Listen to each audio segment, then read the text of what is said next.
มาดีๆก็มาถอดเล็กพอกำลังนอนในมาถอดในเป้าตื่นในเป้าตื่นโอ้ยให้พ่อเป้าลุกขึ้นมาทาแป้งแต่งต่อ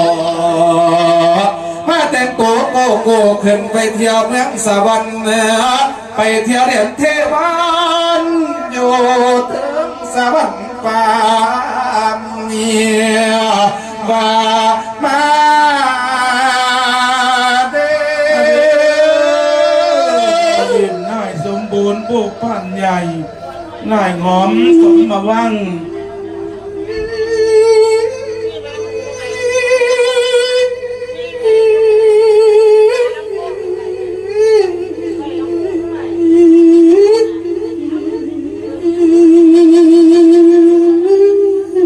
และมาสาเด้อพ่อ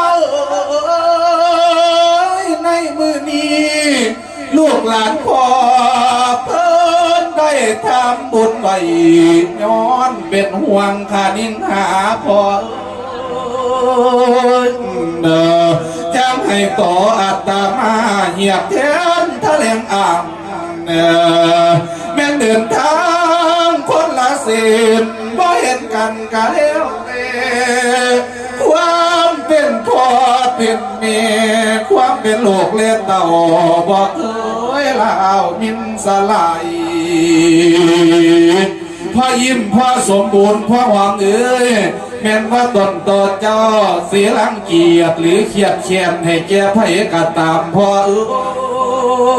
อยากขอให้ลืมมันสายกเอาหัวสีให้อย่าได้เก็บเนาะเอาไว้ความหลังข้า